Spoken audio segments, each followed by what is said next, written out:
জনগণ কিন্তু এই ঘটনার মাধ্যমে ইতিমধ্যে জামাতের যে চক্রান্ত সেই চক্রান্ত বুঝে ফেলিয়েছে। বাংলাদেশকে জামাত ইসলাম অশান্ত করার পায়তারা করছে। বিদেশ সফর এটি বাংলাদেশের জন্য, দেশের জনগণের জন্য অত্যন্ত গর্বের। তবে আমরা লক্ষ্য করছি যে সময় মাননীয় প্রধানমন্ত্রী তিনি দুটি রাষ্ট্রীয় সফরে ছিলেন, সে সময় নানান ধরনের চক্রান্ত এবং ষড়যন্ত্র করা হয়েছিল যাতে করে এই সফর ব্যর্থ হয়। কিন্তু এই চক্রান্তকে মোকাবেলা করে আমরা সফর আমরা দেখেছি এবং চীনের সাথে বাংলাদেশের যে সম্পর্ক, আমরা মনে করি এই সম্পর্ক আরও অনেক দূর এগিয়ে যাবে। আমি চীনে গিয়েছিলাম গণ অভ্যুত্থানের পরে, চীনের সরকারের আমন্ত্রণে চীনে গিয়েছিলাম। চীন যেভাবে এগিয়ে গেছে অল্প সময়ের মধ্যে, বাংলাদেশে শুধুমাত্র সঠিক নেতৃত্বের অভাবে এবং একই সাথে যেভাবে বাংলাদেশকে ভারতের করদ রাজ্য বানানোর একটি চক্রান্ত আওয়ামী লীগ করেছিল, এই কারণে কিন্তু চীনের মতন আমরা এগিয়ে যেতে পারিনি। তবে আমি দৃঢ় বিশ্বাস করি ইনশাল্লাহ বাংলাদেশের মাননীয় প্রধানমন্ত্রীর নেতৃত্বে চীন যেভাবে উন্নত হয়েছে, বাংলাদেশ একইভাবে একটি উন্নত সমৃদ্ধ রাষ্ট্র হিসেবে বিশ্বের বুকে মাথা উঁচু করে দাঁড়াবে। আমি আগেই যে কথা বলছিলাম যে বাংলাদেশকে নিয়ে এই মুহূর্তে চক্রান্ত এবং ষড়যন্ত্র করছে আমাদের এই কথিত বিরোধী দল জামাত ইসলাম এবং এনসিপি।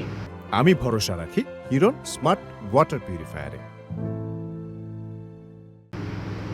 একটি স্বাধীন রাষ্ট্রে এবং এই স্বাধীন রাষ্ট্রের জন্য যে দলটি এই রাষ্ট্রের বিরোধিতা করেছে, দুঃখ লাগে সেই স্বাধীনতা বিরোধী দল আজকে রাষ্ট্রের প্রধান বিরোধী দল। যারা বাংলাদেশের স্বাধীনতা চায়নি তাদের হাতে কি সার্বভৌমত্ব নিরাপদ? বন্ধুগণ, কোনোভাবেই নিরাপদ নয়। সুতরাং আমি বলতে চাই, যেমনিভাবে ইসরায়েল ফিলিস্তিনকে অশান্ত করে রেখেছে, বাংলাদেশকে জামাত ইসলাম অশান্ত করার পায়তারা করছে। কিন্তু এগুলো আমাদেরকে মোকাবেলা করতে হবে। আপনারা দেখেছেন যে জামাতের নেতৃবৃন্দ বলছে যে ইতিহাসের সেরা বিরোধী দল। যারা ইতিহাসের সেরা হয় তারা কি এইভাবে নিজেরা বলে যে আমরা সেরা, আমরা সব থেকে গঠনমূলক বিরোধী দল, আমরা গঠনমূলক সমালোচনা করছি? তারা কি আসলেই সমালোচনা করছে, নাকি মাননীয় প্রধানমন্ত্রীকে এবং এই রাষ্ট্রকে ব্যর্থ করার জন্য তারা চক্রান্ত করছে? নানান চক্রান্ত আমরা দেখেছি, নানানভাবে মাপ সৃষ্টি করা।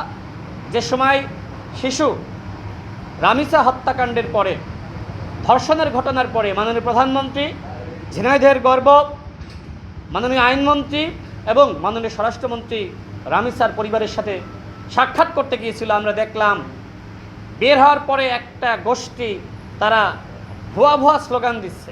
ওই সময় আমরা হয়তো বুঝতে পারি না এই গোষ্ঠী কারা, কিন্তু যে সময় রাজনৈতিক জনসভায় এই ভুয়া ভুয়া স্লোগানকে কেন্দ্র করে নানান ধরনের বক্তব্য দিয়েছে জামাতের আমির থেকে শুরু করে জামাতের সেক্রেটারি জেনারেল, তারা বলেছে 3 মাসের সরকার, এখনই জনগণ ভুয়া ভুয়া স্লোগান দিচ্ছে। তখনই তাদের পরিকল্পনা ফাঁস হয়ে গেছে। মূলত জামাত এবং শিবিরের কর্মীদের মাধ্যমে পরিকল্পিতভাবে সরকারের বিরুদ্ধে এবং মন্ত্রীদের বিরুদ্ধে এই ধরনের ভুয়া ভুয়া স্লোগান দেওয়া হয়েছিল। জনগণ কিন্তু এই ঘটনার মাধ্যমে ইতিমধ্যে জামাতের যে চক্রান্ত সেই চক্রান্ত বুঝে ফেলিয়েছে।